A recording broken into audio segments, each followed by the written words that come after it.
The banquet hall was loud with applause, goblets thudding against tables as musicians drove a steady rhythm and servants hurried through the heat. Herod Antipas leaned forward on his chair, watching a girl dance before a crowd of commanders, nobles, and officials gathered for his birthday. Torches swayed on the walls, shadows rolled across the stone, and the room fed on wine and spectacle. When the dance ended, Herod, eager to impress, swore an oath in front of everyone. Whatever she asked, even up to half his kingdom, he would give. She turned and slipped out to consult her mother. When she returned, the request fixed the room in stunned silence. The head of John the Baptist, presented on a platter, and presented at once. That demand did not appear from nowhere. Months earlier, John had stood by the Jordan and in village squares calling people to turn from wrongdoing and be baptized. He spoke bluntly to crowds and to officials alike. Soldiers asked him what justice looked like in practice. Tax collectors asked what fairness required. He answered without varnish. His preaching reached the palace because John named the offense that stood closest to the throne. Herod had taken Herodias, the wife of his still-living brother, as his own.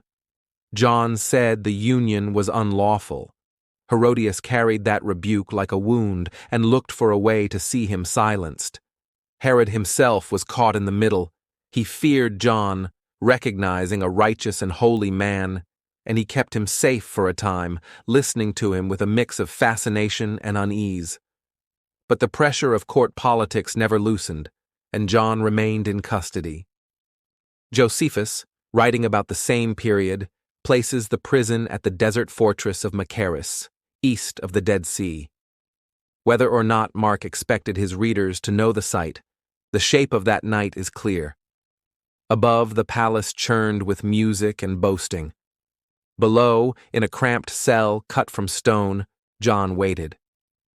The dancer's request reached Herod in front of men whose favor he prized. He was deeply distressed. He knew the request was wrongful, and yet he had sworn in public. The oaths and the eyes of his guests trapped him. The girl added speed to the pressure by asking that it be done immediately. Herod sent an executioner without delay. The soldier moved down the steps through a corridor that smelled of oil and dust. Guards stood aside. John, clothed in rough fibers and marked by months in confinement, faced what he had long risked by speaking plainly to power. The work itself was short and brutal. A blade struck. The head was set upon a serving platter, lifted, and carried up the same stairs toward the sound of music. In the hall, the girl received it and brought it to her mother. Herodias now held the proof she wanted, the prophet who condemned her marriage made into a trophy at a feast. News reached John's followers. They came to the fortress, took his body, and laid it in a tomb.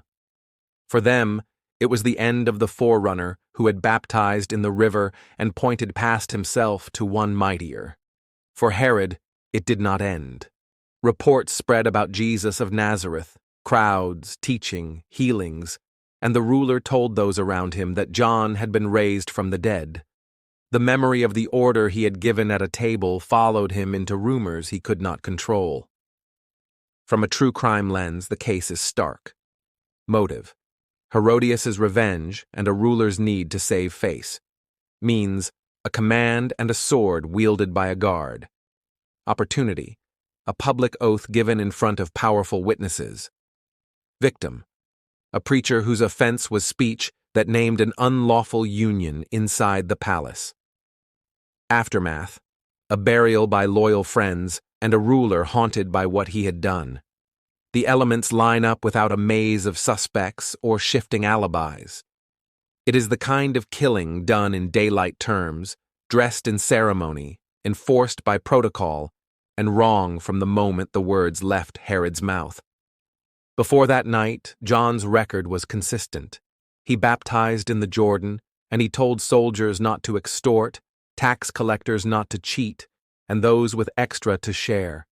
He warned that repentance meant real changes in conduct. He refused to soften his message when it threatened powerful people. That refusal made enemies he could name. Herodias could not undo the words spoken in public, and she could not bear to leave them standing.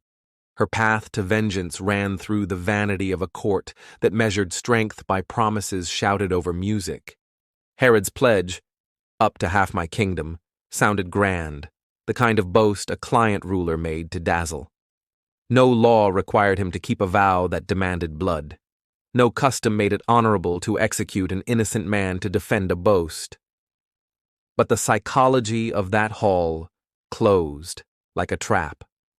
The request had been made in front of peers whose opinion he feared.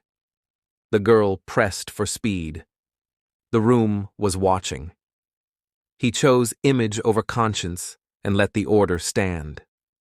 What followed carried the familiar quiet of aftermath. There were no riots outside the gate. There was no appeal to a higher court. The Gospel of Mark states the simple facts with little ornament: a feast, a promise, a request, an order, an execution, a burial. That restraint gives the story its force. We can see the corridor, hear the keys, and feel the distance between the noise of a banquet and the silence of a cell. Mark's account is careful about who did what. Herod Antipas held the power and made the decision. Herodias drove the hostility and coached her daughter to ask for the killing. The girl is unnamed in Mark, though later tradition calls her Salome. She delivered the request and carried the platter.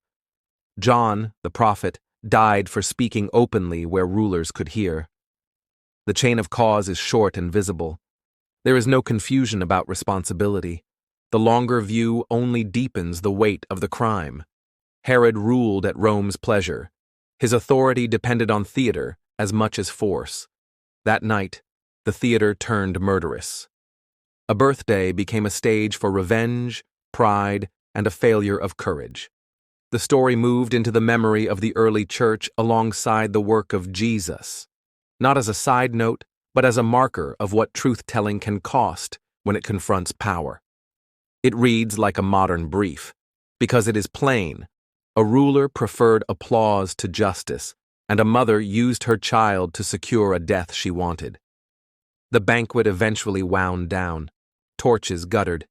Guests drifted into the dark with the taste of wine on their tongues and the glow of flattery in their ears.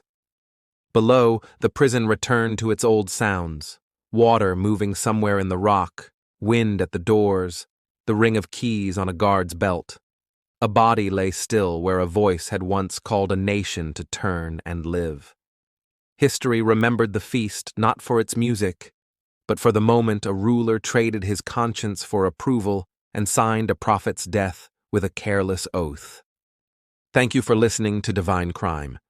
Subscribe for more true stories from the most dangerous book ever written.